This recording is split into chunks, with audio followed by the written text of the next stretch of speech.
전우좌우 계신 분들에게 주님께서 함께 계십니다. 함께 인사 나누시겠습니다. 주님께서 함께 계십니다. 할렐루야. 그렇습니다. 참으로 우리 주님께서 함께 계십니다. 특별히 우리 주님께서는 한 주간 동안에 온전한 삶, 완벽한 삶, 잘 살고 나온 사람 아니라 상한 심령을 가지고 가난한 마음으로 주님 찾아 나오신 분들 찾고 계시는 하나님 아버지이심을 믿으시기 바랍니다.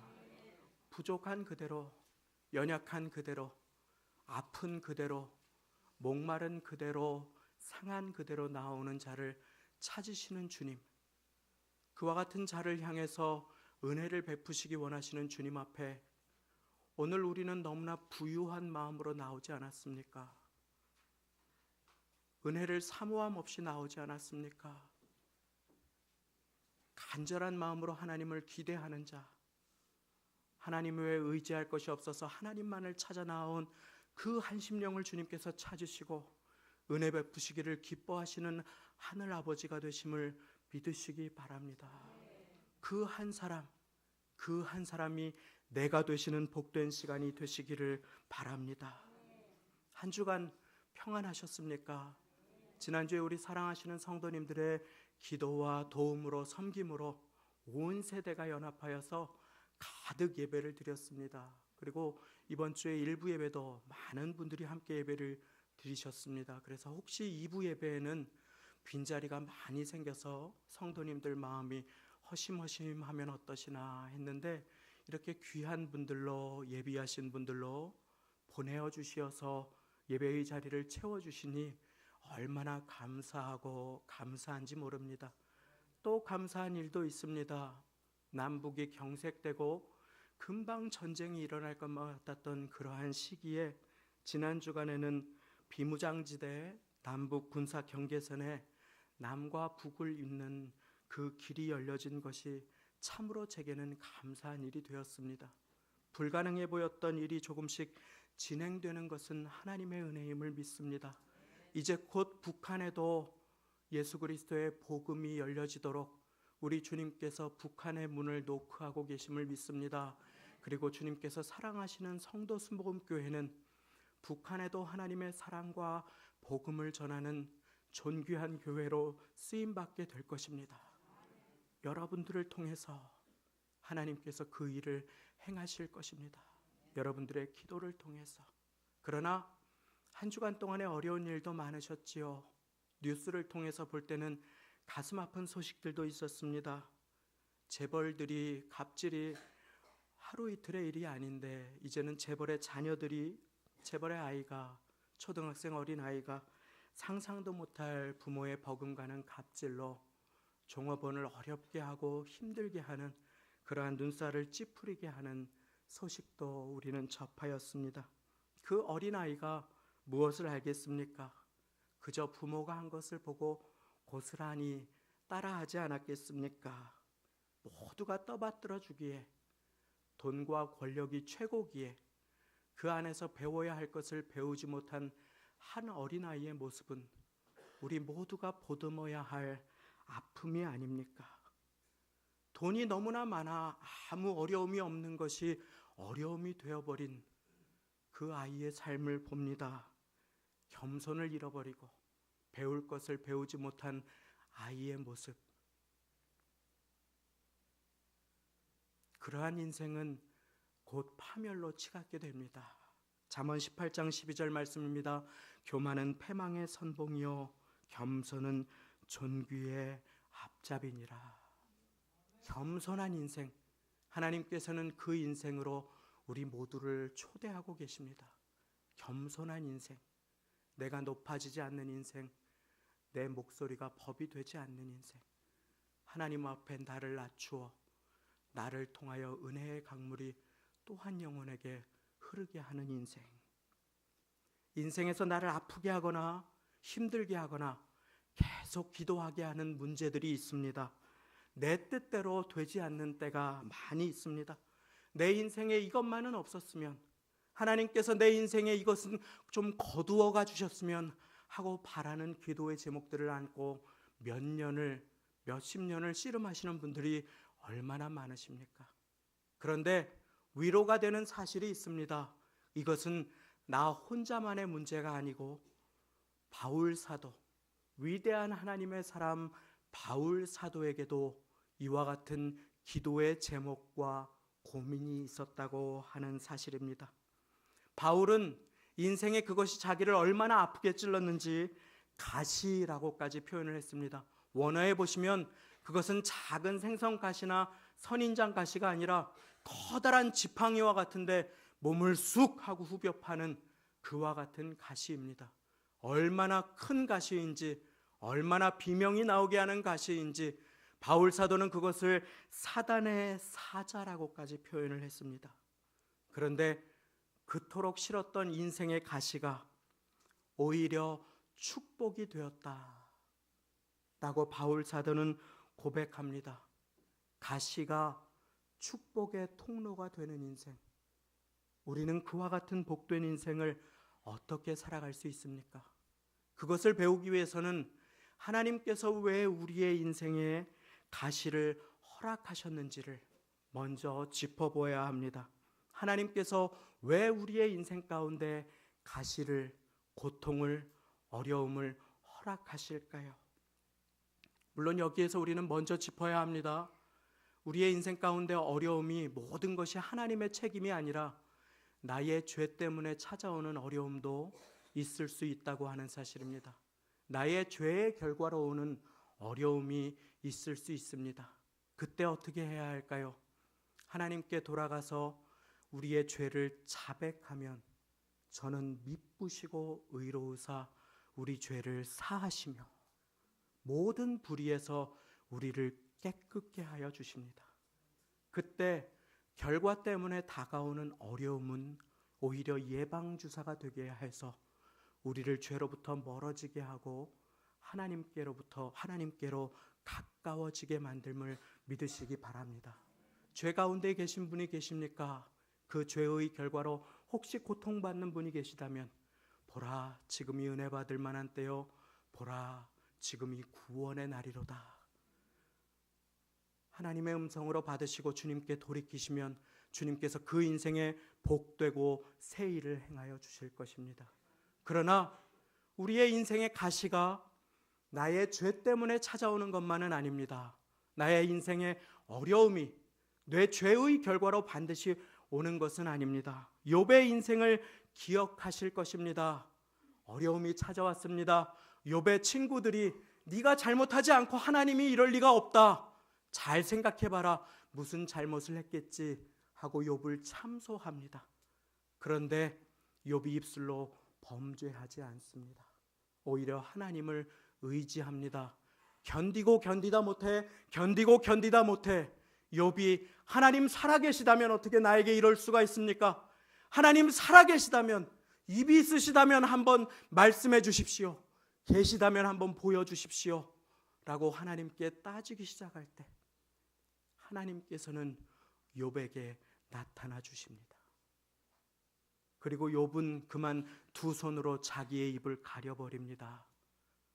하나님의 나타나심이, 이 인생의 불의함이, 고통이 이것으로 끝이 아니고 하나님께서 살아계시고 이후에 삶이 있음을 기억하는 그것이 욥에게는 모든 인생에 다가온 어려움의 해답이 됩니다. 오늘 바울 사도의 인생에도 가시가 있었습니다. 사단의 사자가 있었습니다. 아픔이 있었습니다. 그런데 오늘 말씀을 통해 우리가 배울 수 있는 것이 하나 있습니다. 인생의 가시와 고통을 때로 하나님께서 우리를 겸손하게 들어서 사용하시려 허락하실 때가 있음을 우리는 믿어야 하는 것입니다. 때로 하나님께서는 우리의 일평생을 존귀하게 사용하시기 위해서 우리의 삶에 가시와 같은 것들을 허락하여 주십니다.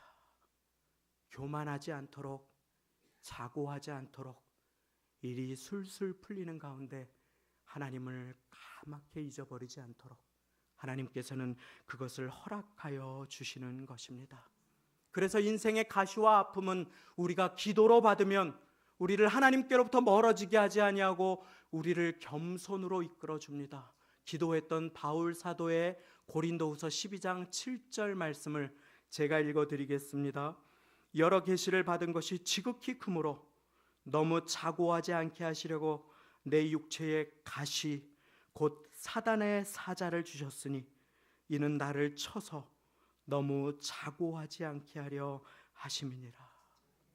바울 사도가 너무 무엇하지 않게 하시려 두 번이나 반복하는 것이 있습니다. 무엇입니까? 너무 자고하지 않게 하시려, 스스로 높아지지 않게 하시려, 교만하지 않게 하시려, 겸손하게 하시려. 하나님께서는 바울 사도의 인생 가운데 가시를 허락하여 주셨다고 그렇게 말씀하여 주고 계시는 것입니다. 하나님께서는 바울 사도를 일평생 하나님의 복되고 존귀한 사도로 사용하시기를 원하셨습니다. 그러나 능력이 많은 자, 아니 하나님께서 능력을 부어주신 자는 하나같이 그 능력을 자기의 소유로 착각하였습니다. 그래서 승승장구할 때 처음 마음을 까맣게 잊어버리고 하나님을 대적하고 내 잘난 맛에 살아가기 시작합니다. 하나님을 잃어버리고 교만과 멸망의 자리로 치닫기 시작합니다. 이스라엘의 초대왕 사울이 그랬습니다. 처음에 그는 사무엘이 기름 부기 위해서 찾을 때에 준수한 외모와 남들보다 뛰어난 모습에도 불구하고 숨어 있을 만큼 순박하고 착하고 겸손한 사람이었습니다. 그러나 하나님께서 은혜를 부어주시고 일이 착착 풀려나갈 때 그는 하나님을 잃어버리고 하나님을 밀어내고 하나님의 보좌에 자기가 앉기 시작합니다. 그리고 그는 그때부터 멸망의 자리로 치닫기 시작하는 것입니다. 무엇이 문제입니까? 이스라엘 초대왕 사울의 인생에는 가시가 없었습니다. 그의 인생은 광야를 통과하지 않았습니다. 그러나 하나님께서 존귀하게 사용하신 인생들은 반드시 아픔을 통과합니다. 실패를 통과합니다. 광야를 지나갑니다. 가시를 품고 살아가는 것입니다.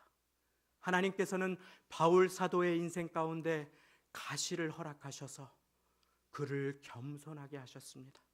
그가 교만하여 하나님을 까맣게 잃어버리고 자기 마음대로 세상을 살아가지 아니하도록 연결하는 고리가 가시가 되어준 것이었습니다. 그 가시가 무엇이었을까요? 잘은 모릅니다. 성경에 나와 있지 않습니다. 그러나 그 가시는 다른 사람들이 바울 사도를 볼 때 시험 들게 하는 무엇이었습니다. 바울은 갈라디아 교인들에게 겸손하게 고백합니다. 너희를 시험 들게 하는 무언가가 내 육체에 있으되 그 가시가 내 육신에 있으나 너희가 나를 버리지도 또 배척하지도 아니하고 하나님의 천사와 같이 영접하였도다. 그러면서 고백합니다. 너희가 할 수만 있었다면 너희의 눈이라도 빼서 나에게 주었으리라. 우리는 잘 모릅니다. 그러나 바울 사도가 당시에 석회질이 많은 물 때문에 점점점 눈이 멀어가서 안질 때문에 고생을 하면서 복음 전도 여행을 잘 하지 못하는 아픔이었는지 걸려서 넘어지는 것이었는지 알지 못합니다. 우리는 바울 사도가 말씀을 전하다가 간질 때문에 쓰러졌는지 말을 타고 이리저리 다니면서 예수님 믿는 자들을 핍박하다가 떨어져서 그만 어떤 경위로든 질병이 생겨서 그것이 자신을 고통을 당하게 하는 것인지 우리는 알지 못합니다. 그러나 바울 사도는 그것 때문에 너무너무 아팠습니다. 그리고 다른 많은 성도들이 시험을 들게 할 만큼 그것은 고통스럽고 어려운 일이었습니다. 바울 사도는 그것만 없었으면 하고 소원하였습니다. 그리고 이것만 없었다면 내가 하나님의 일을 좀 더 떵떵거리며 할 수 있었을 텐데, 이것만 없었다면 내가 보다 더 능력의 사도로 귀하게 쓰임받을 텐데 라고 생각하였습니다. 그렇습니다. 사랑하는 성도님, 세상에서 가시는 저주입니다. 우리의 연약함은 아픔이고 고통입니다. 이것은 내가 숨겨야 할 것이고 드러나서는 안 되는 것입니다.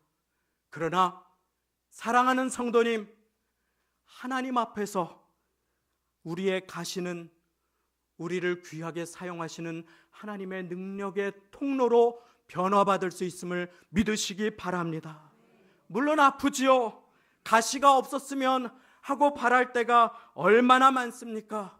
어느 교회는 의사나 박사의 수를 자랑합니다. 어느 교회는 역사와 전통을 자랑합니다. 어느 교회는 수많게 쌓여진 은과 금을 자랑합니다. 통장의 잔고를 자랑합니다. 그런데 그와 같은 교회에 들어갔을 때 하나님의 생명을 찾아볼 수 없습니다. 어느 교회는 연약합니다. 아픈 분도 많습니다. 어려운 분도 많습니다. 그러나 물질을 자랑하지 않는 교회, 역사와 전통이 하나님 위에 있지 않은 그 교회, 가시가 많지만 무릎 꿇는 교회, 그 교회를 하나님께서 쓰심을 믿으시기 바랍니다. 그 교회가 우리 교회가 되시기를 소원합니다. 교역자들에게도 가시가 있습니까? 당연합니다. 바울 사도에게도 가시가 있었는데 저로 말하자면 고슴도치와 같은 사람입니다. 가시가 하나가 아니라 수도 없습니다. 인격적으로도 삶의 모습으로도 아픈 가시가 얼마나 많은지 모릅니다. 아직도 기억이 납니다. 외국에서 처음 유학 생활을 할 때에 컴퓨터가 없어서 고생을 했습니다. 성도님들께 한번 말씀을 드린 적이 있습니다.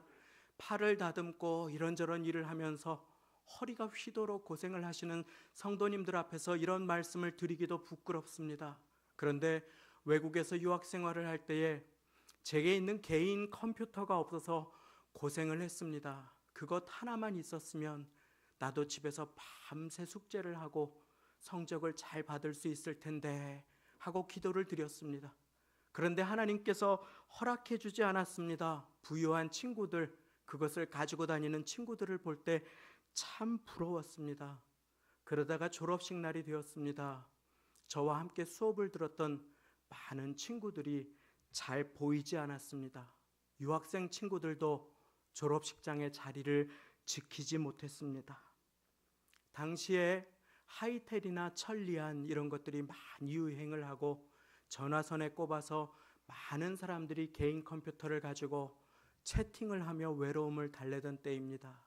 채팅 중독에, 게임 중독에 많은 사람들이 학업을 중단하고 그리고 외로움 때문에 어쩔 줄 몰라 하고 그렇게 밤을 지새다가 학업을 마치지 못하였습니다. 그러나 졸업식장에서 감사한 성적으로 학업을 마칠 수 있었던 것이 내게 노트북을 허락하지 않은 하나님의 은혜였음을 저는 깨닫고 감사드릴 수 있었습니다.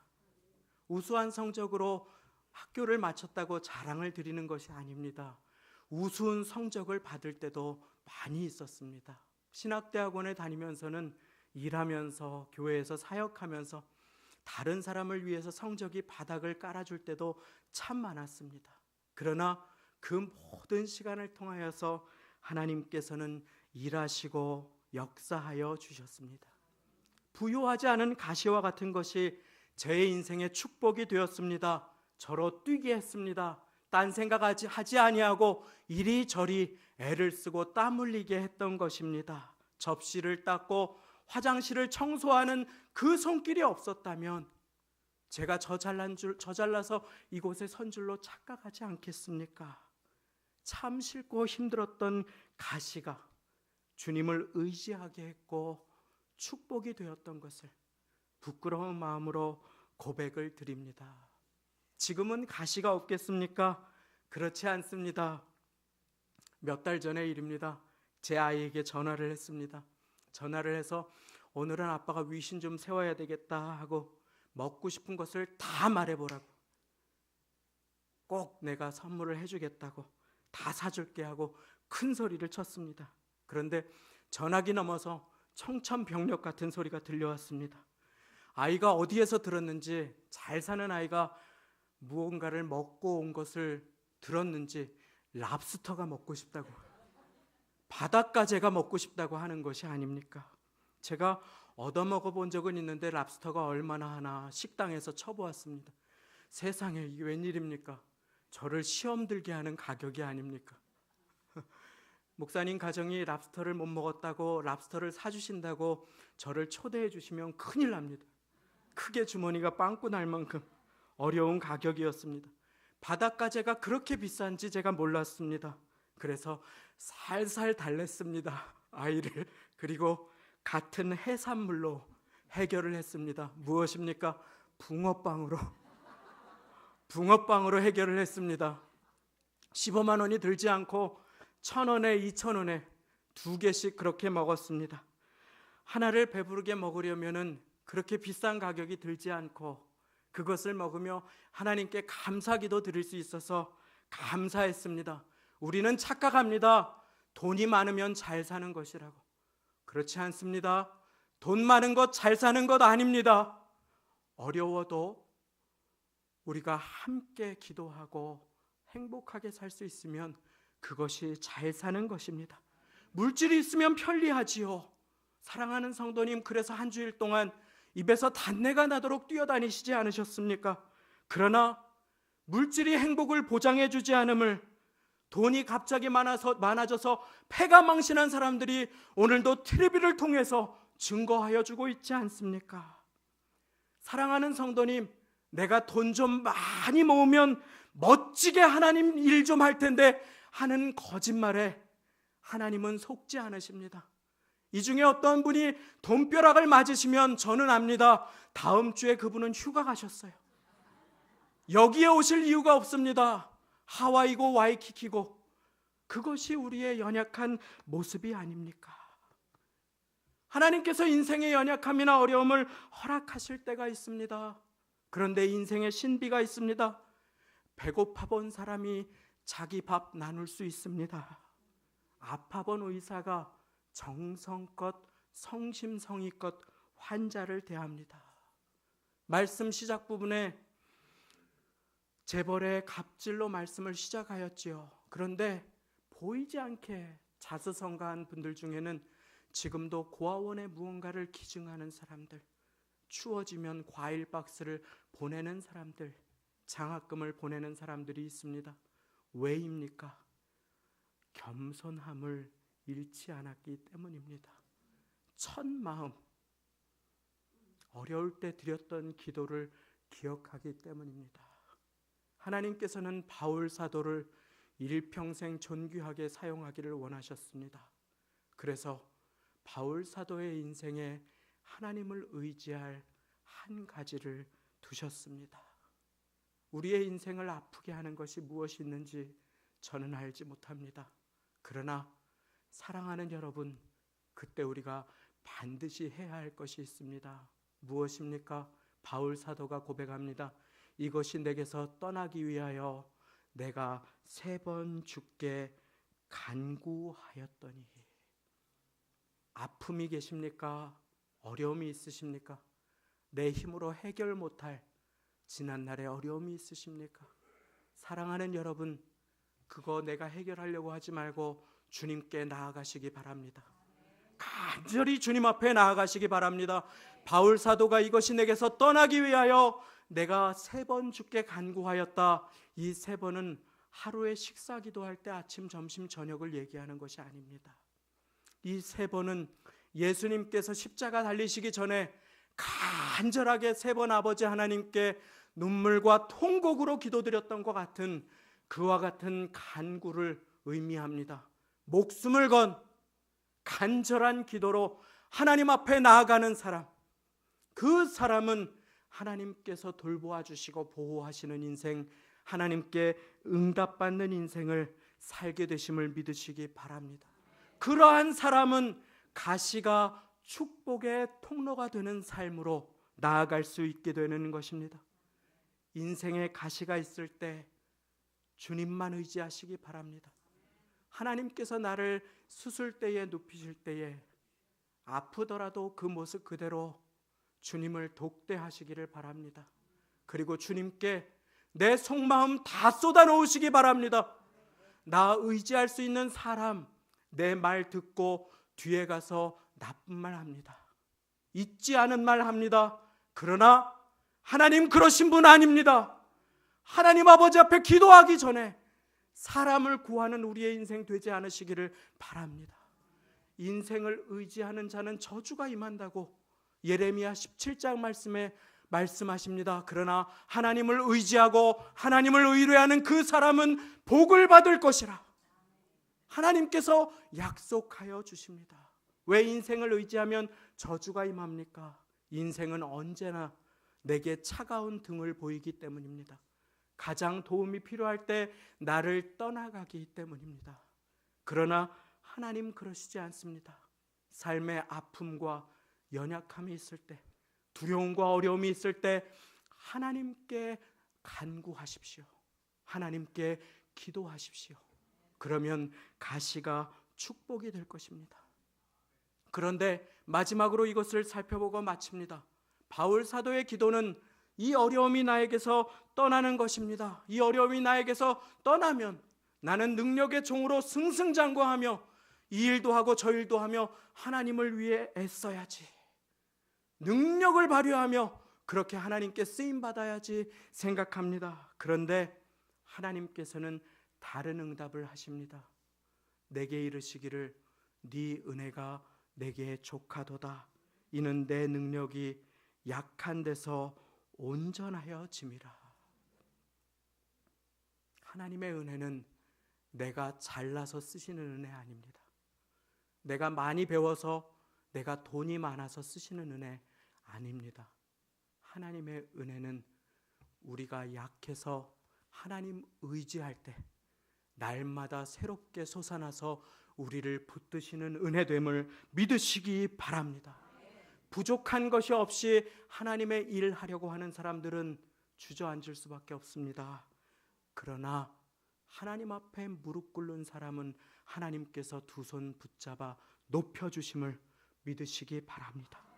바울 사도는 자기 능력으로 하나님 일 하려고 했습니다. 내 건강으로 하나님 일 하려고 했습니다. 아닙니다.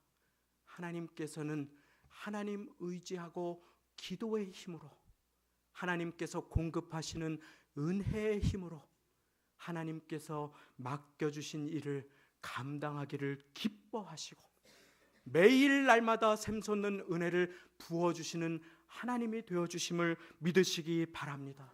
바울은 내 인생에 이 문제만 없으면 내가 기뻐할 수 있겠다고 착각했습니다. 주님이 자기 기도를 안 들어주신 것으로 생각했습니다. 그러나 주님께서는 그 기도 하나도 빠짐없이 들어주고 계셨습니다. 그리고 바울이 약해서 무릎 꿇을 때마다, 간절하게 기도할 때마다 능력을 베풀어 주시고 귀하고 존귀한 겸손한 사도로 사용하여 주셨습니다. 사랑하는 여러분, 바울이 아파 보았다면 아파 본 사람을 위해 더 간절하게 기도하지 않겠습니까? 하나님께서 그 간절한 기도를 응답하셨음은 자명한 이치가 아니겠습니까? 하나님께서는 인생의 신비로 때로 우리의 삶에 아픔과 어려움을 허락하실 때가 있습니다. 세상에서 그 가시는 나와 하나님을 끊어내는 저주입니다. 그러나 하나님 안에서 그 가시는 축복의 통로가 됨을 믿으시기 바랍니다. 하나님께 드린 가시, 하나님께 드린 우리의 아픔, 하나님께 드린 우리의 실패, 하나님께 드린 우리 지난날의 어려움들과 오늘날의 어려움들을 통하여 하나님께서는 우리의 인생 가운데 새 일을 행하시기를 기뻐하십니다. 그러므로 우리 약함에 절망하지 마십시다. 우리의 한계 때문에 주저앉지도 마시기를 바랍니다. 하나님께서는 우리가 약한 것들까지도 자랑할 수 있는 삶으로 우리를 인도하여 주십니다. 바울 사도가 고백합니다. 이러므로 내가 도리어 크게 기뻐함으로 나의 여러 약한 것들에 대하여 자랑하리니 이는 그리스도의 능력으로 내게 머물게 하려 함이라. 사랑하는 여러분, 내게 건강이 없습니다. 내 능력 아닙니다. 그런데 하나님께서 저를 통해서 사용하십니다. 하나님이 여러분들도 사용하여 주실 수 있습니다. 약한 것을 자랑하는 사도, 부족한 것을 드러내는 하나님의 위대한 종이로 쓰임받게 되는 것입니다. 그러며 바울 사도는 고백합니다. 그러므로 내가 그리스도를 위하여 약한 것들과 능력과 궁핍과 핍박과 곤란을 기뻐하노니 이는 내가 약할 그때에 곧 강함이니라. 이는 내가 약할 그때에 곧 강함이니라. 우리가 강해서 하나님 의지하지 않을 때가 가장 넘어지기 쉬운 때요. 우리가 약해서 하나님만 의지할 때 우리는 하나님의 강함을 드러내는 인생으로 나아올 수 있습니다. 말씀 뵙습니다. 11월 마지막 주를 맞이합니다. 이제 2018년도도 한 달 남았습니다. 우리의 인생에 무릎 꿇지 않고는 견딜 수 없게 하는 것들 얼마나 많으셨습니까? 그러나 하나님께서는 여러분들 잊지 않으셨음을 기억하시기 바랍니다. 내 삶에 어떤 고통과 어떤 가시가 있습니까? 우리 이 시간 그 아픔과 그 가시, 그 서운함과 그 고통 하나님께 쏟아놓아 주시고 그 약함 가운데 하나님의 온전하심과 능력을 덧입는 시간 되시기를 예수님의 이름으로 축원합니다. 함께 기도하겠습니다. 이 시간 잠시 함께 기도합니다.